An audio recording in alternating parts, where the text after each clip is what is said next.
வணக்கம். ஓம் சாந்தி. ஆனந்தக் கடல் சச்சிதானந்த ஸ்வரூபமான பரமாத்மா மனித ஆத்மாக்களுக்கு உண்மையான மகிழ்ச்சியையும் ஆனந்தத்தையும் அனுபவம் செய்ய வைப்பதற்காக இந்த ஞானத்தின் ஒரு பிரவாகத்துல நம்மளை கூட்டிக்கிட்டு போயிட்டு இருக்காரு.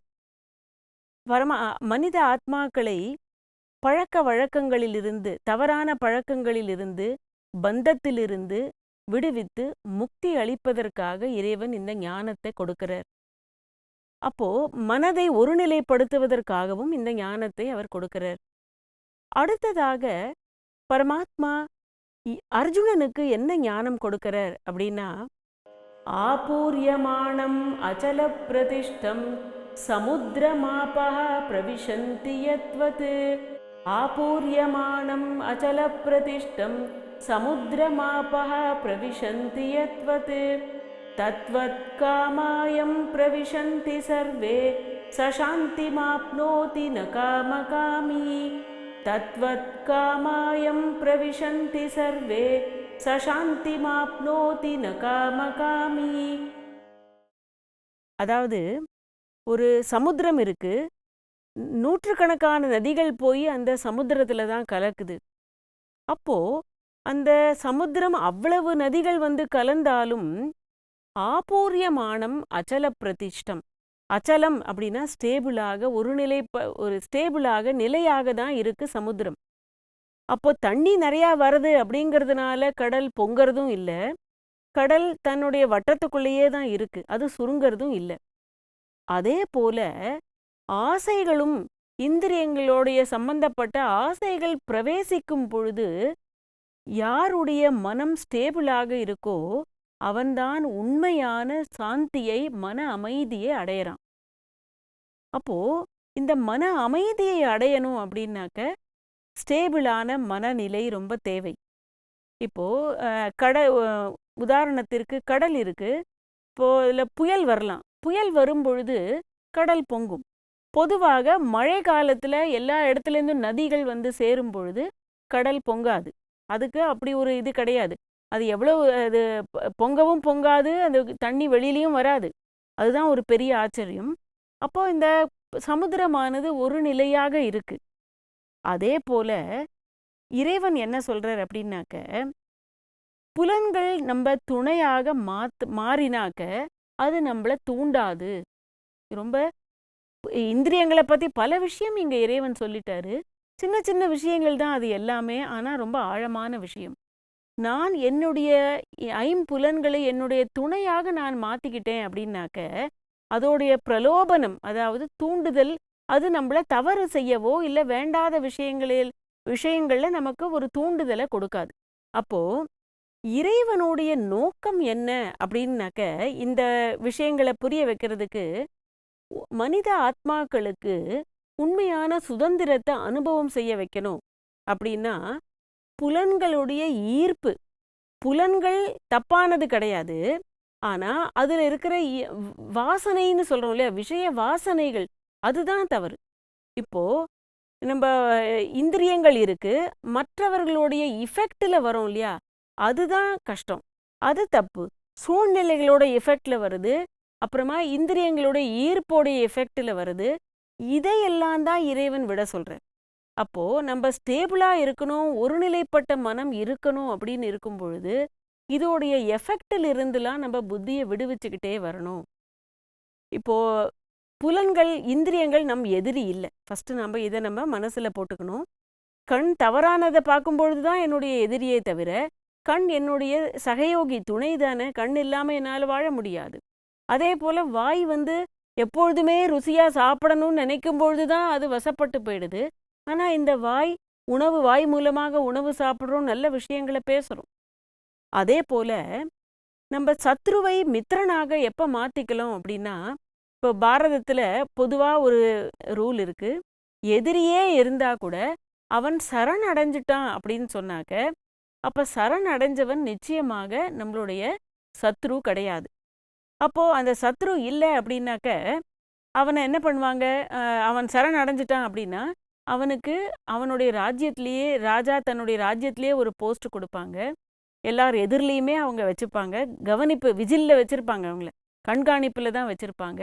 அவனுக்கு சகயோகியாகவும் இருப்பாங்க, பேர் புகழும் கொடுக்கறதுக்கு ரெடியாக இருப்பாங்க. ஆனால் அவங்களுடைய கர்மங்களில் அவங்க என்ன சூழ்ச்சி பண்ணாமல் இருக்கணும் எதுவும் அப்படிங்கிறதுல ரொம்பவும் கவனமாக இருப்பாங்க. அதே போல நம்முடைய புலன்கள் நம்முடைய சத்ரு கிடையாது. அதில் இருக்கிற இப்போ இது என்னுடைய காஸ்டியூம், இது என்னுடைய ட்ரெஸ் இல்லையா? இந்த உடைங்கிறது நம்முடைய ட்ரெஸ்ஸு. அதில் இருக்கக்கூடிய எந்திரியங்கள் அந்த உடையோடைய ஒரு பார்ட் தான். அதனால அதுக்கு அதில் இருக்கக்கூடிய அந்த விஷய வாசனைகள் இருந்து தான் நம்ம விடுவிக்கணும் நம்மள. அதுதான் சத்ருவாக மாத்துறது நம்மள. அதனால இறைவன் என்ன சொல்றார் அப்படின்னா, இந்த ஸ்லோகத்தின் மூலமாக அர்ஜுனனே, இச்சைகள் என்பது வரும்.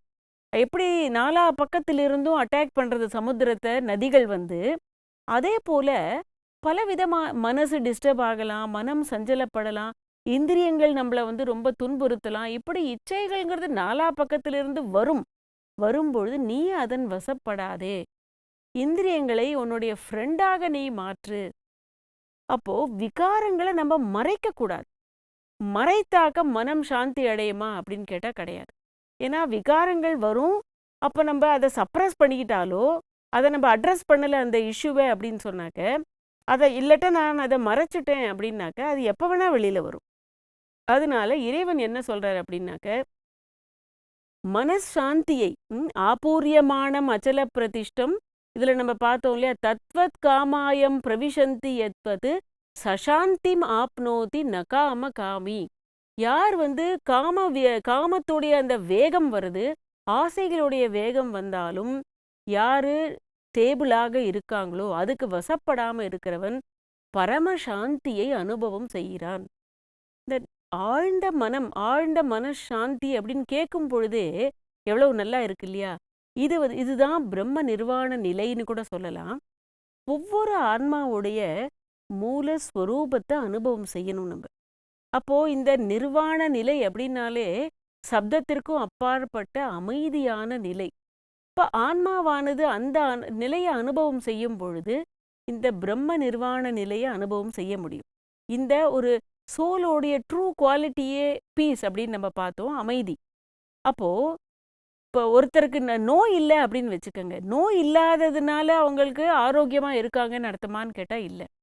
அதே போல ஒருவருடைய மனம் அசாந்தியா இல்லை அப்படின்னா அவங்க சாந்தமா இருக்காங்கன்னு அர்த்தமா? அது அமைதியா அப்படின்னு கேட்டா அதுவும் இல்லை. அப்ப ஆன்மா தன்னுடைய மூல ரூபத்துல இருக்கிறது தான் அமைதி. அப்ப அந்த இச்சைகள் ஆசைகள் நம்மள வந்து டிஸ்டர்ப் செய்யும். அந்த நேரத்துல நம்மள கவனத்தோடு நம்மள பத்திரமா பார்த்துக்கணும். உதாரணத்திற்கு என்ன அப்படின்னாக்க, நான் வந்து அந்த ஒரு இளைஞன் எழுதுறான், ஒரு லிஸ்ட் போடுறான். நான் வந்து as a citizen, as a youth, இல்லாட்டா ஒரு மனிதனாக நான் வாழ்க்கையில் என்னெல்லாம் விரும்புகிறேன், என்னெல்லாம் நான் அச்சீவ் பண்ணணும் அப்படின்னு சொல்லி, அப்போ அவர் பெரிய லிஸ்ட்டு என்னெல்லாம் போடுறான்னா, இந்த மாதிரி கார் வாங்கணும், இந்த மாதிரி வீடு வாங்கணும், இத்தனை ட்ரெஸ் எனக்கு இருக்கணும், இந்த போஸ்ட்டில் நான் போயிடணும், வாழ்க்கையில் ப்ரமோஷன் கிடைக்கணும், என்னுடைய பர்சனாலிட்டி எப்படி இருக்கணும், இந்த பொருள்லாம் நான் வாழ்க்கையில் பெரிய லிஸ்ட்டு போடுறான். அந்த லிஸ்ட்டை போட்டுட்டு பெருமையாக அதை ஒரு ஃபிலாசபர் கிட்ட எடுத்துகிட்டு போகிறான். இங்கே அந்த லிஸ்ட்டை காமிச்சிட்டு, இது எப்படி இருக்குன்னு பார்த்து சொல்லுங்க அப்படின்னு சொல்கிறான். அவர் அதில் பார்த்துட்டு நிமிர்ந்து பார்த்துட்டு சொல்கிறாரு, நீ எழுதின லிஸ்ட்டு வந்து கம்ப்ளீட்டாக இல்லையேப்பா அப்படின்னு.